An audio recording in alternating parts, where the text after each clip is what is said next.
Hello, guys, and welcome to the first episode of Voice of Women Live. Today, we are going to be joined with Diana Montero to talk about perseverance. So, hopefully, I'll be able to add Diana in because this is a fun. Okay, Definitely. perfect. You want to introduce yourself first?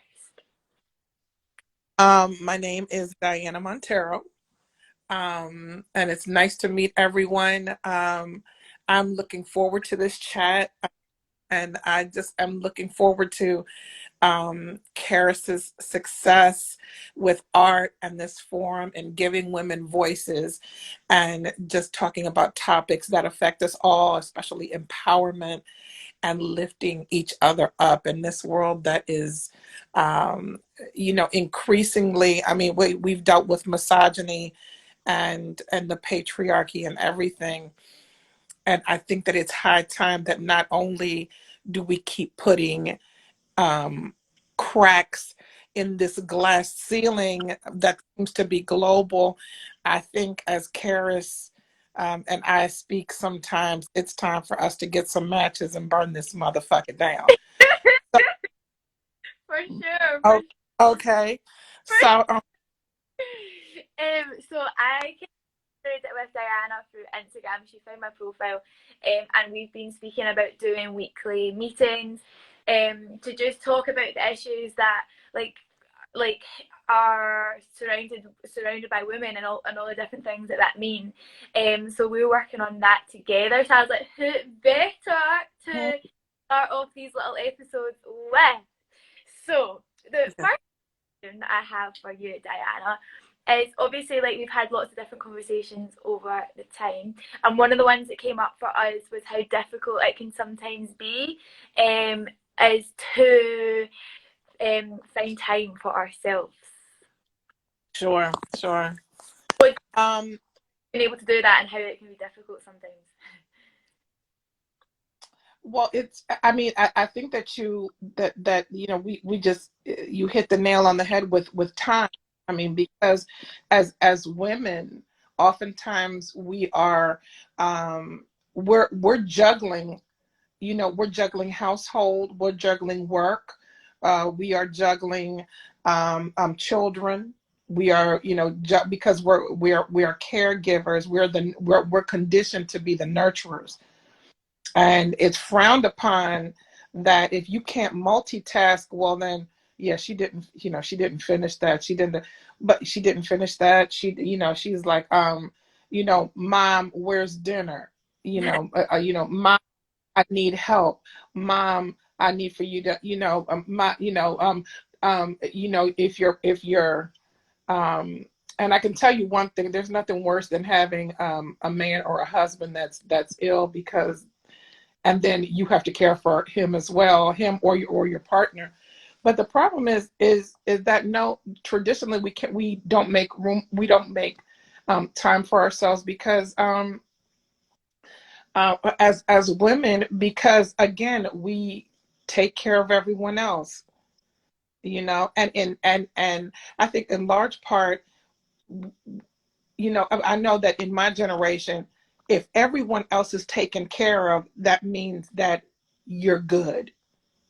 So basically, you don't need that time away. You don't need that mani petty time, just to be alone. You don't need that time to go to the park, take a nice little walk, have time to read a book. You don't need that time, because traditionally that's been our time to show the world, oh, we have this managed. Oh, so she's cool. So it's important to de-stress, detoxify, de-world, by the way, because we're all bombarded with a lot of information, and oftentimes too much information before we get to ripping, what's ever left of our hair out. So It's so true, and you yes, You discussed with me as well that you're a caregiver as well on top of all the other like responsibilities and stuff that you have. And obviously I know, especially like with the work that I've done with as an occupational therapist, like what that means to a lot of people. And there's so many people that are caregivers, like unprofessional caregivers as well, that are totally under recognized because it is like they do it from the heart instead of being paid for as a job. So do you maybe want to talk about like Yeah. you and some of the difficulties and challenges that that has, but also some of the what that means to you? Well, what that means to me is I made a promise to my father while he was when he was dying on his deathbed to never leave my mother by herself. Okay. And as noble a promise as that is, because your father was a daddy's girl, and I just didn't want my father to be disappointed in me and everything. That's very daunting. That's a very daunting task.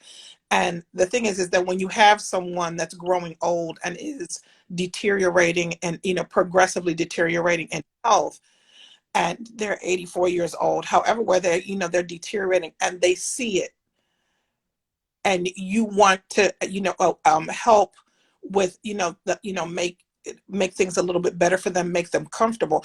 It's difficult because the more you try to help them do what's right for them with regards to meals, with regards to exercise and everything, it can present a challenge because maybe they don't want to cooperate, and that's an extra added level of stress. Now, in Latino households, which I'm a member of, I'm Afro Latino. You take care of your elders. Oh my gosh, a nursing home. You put your mother in a nursing home. Oh, shame on you. Yeah. You put your mother in an assisted living. Oh my gosh, you're a terrible daughter.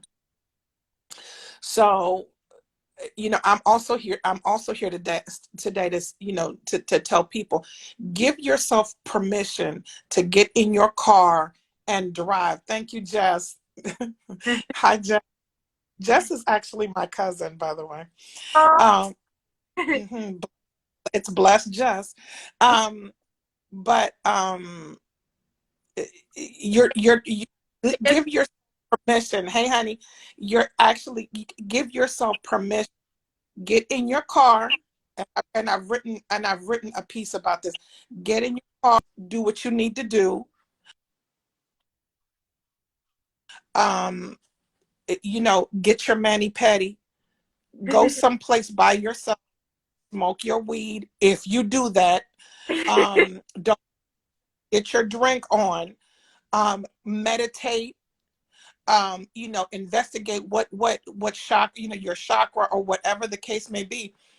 And just make sure that if you don't take care of yourself, there's no one vested in you. There's no one person that is vested more in your health than you are. but actually So some what you is it like we're normally invested in everyone else around us and making sure that they're all good.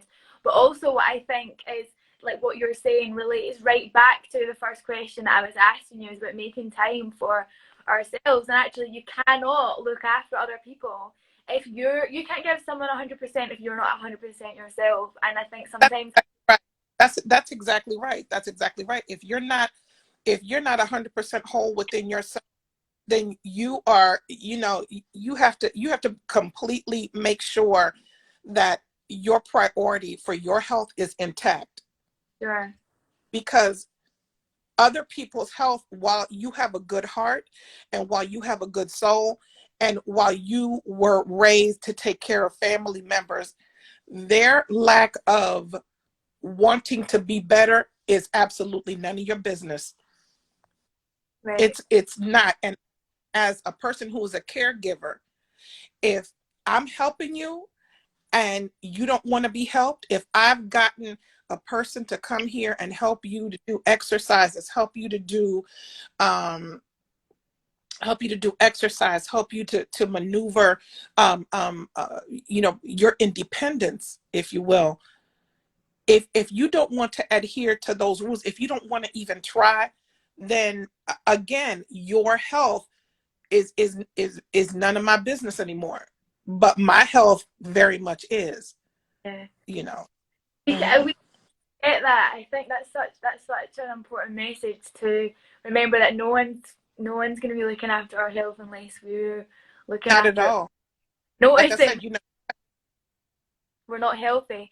And another Hmm. thing that like we've obviously spoken about and I know is really important to you and where you are in your massive journey just now is bullying and everything that means. So do you want to share the kind of journey that you're at now from your bullying and then we'll maybe go on to talk about and I'll ask you another question in regards to bullying. But yeah, what tell us what you're going on to as a result of you being bullied in the Awesome, awesome. Yeah. I recently got appointed to the board of directors of an organization called um, 50 Shades. I mean, excuse me. Yeah, this 50 Shades of Purple, FSP Against Bullying.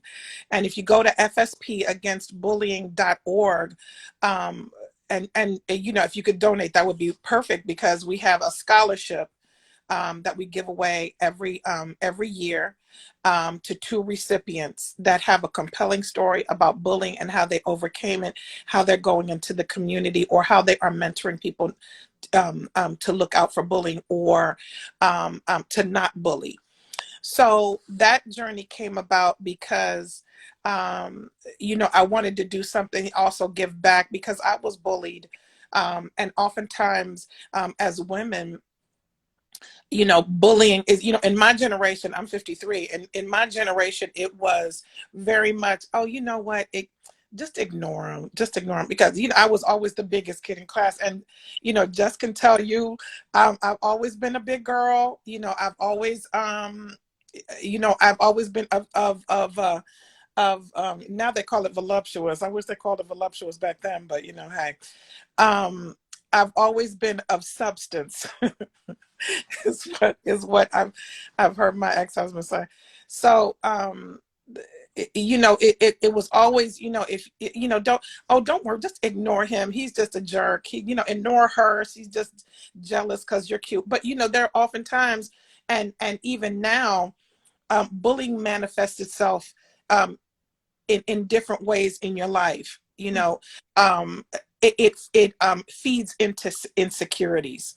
And if you've already been growing up, you know that you wear glasses, you have to wear glasses, you're disabled. If you're already at that point, if you're already in if already you're disabled, you're whatever quote unquote effect that society has labeled onto you, um, bullying doesn't do anything but foster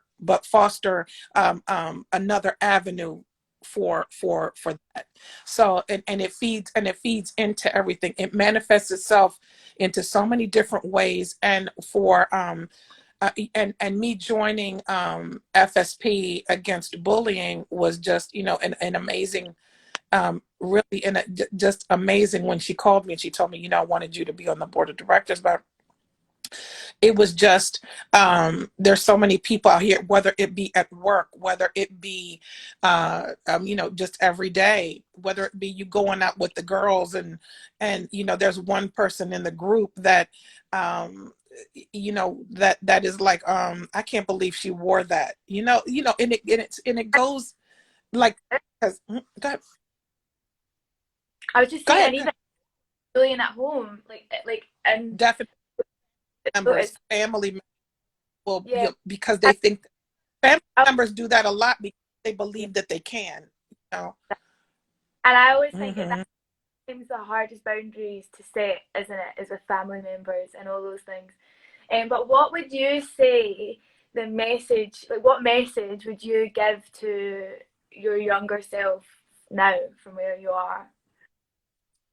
Someone asked me this before, and I bawled out crying because it was very emotional for me, because again, I was bullied a lot as a child. And going into my, you know, an adult years, you know, you know still being bullied, but in a different way, you know, in a different way, because you know, kids, you know, call you names, kids do this, but adults can bully you like, it can be something so simple as, that's a stupid question.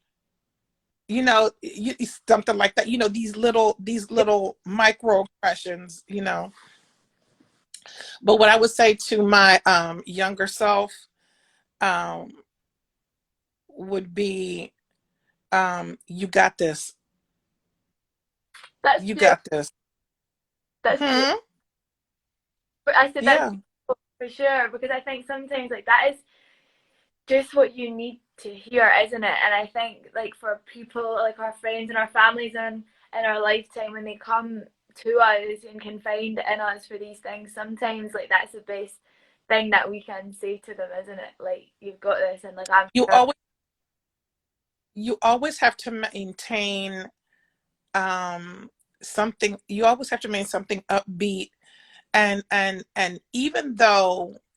um even though it may look like the odds are stacked against you, you know the lesson and what you want to take away from it is, um maybe at this time this wasn't for me, but I'm gonna be back. I'm gonna be right on back, and excuse me, I'm gonna be right on back, and when I do this again, it's gonna be different. Yeah. When I do this again, I'll go down a different avenue. Maybe I'll go down. Maybe this will lead to another path. You always have to see the lesson in it. And so, um that's that's the message behind perseverance, is because you don't stop trying to reach for what your ultimate goal is. So, in your art, for example, when I reached out to you, and I said, damn, that shit is tight. Damn. And my language, y'all, I'll iron everything out in confession on Sunday when I go back to church. So, um, but I just, it was so much of, of, of what I want. It was so much of a change that I wanted to see, because you're not showing the entire person. You're not showing the eyes, but the mouth is vivid. The mouth is pretty much staring you in the face, because there's a voice behind those lips. There's something that this woman in this picture has to say. We're more And than so you right. yeah, and so this is what compelled me to be like reaching out and everything, because um being being being persistent and persevering means that, out of the 10 people that tell you no, the one person that said, you know what, let me see something, I'm gonna take that as a yes, because you can run with that.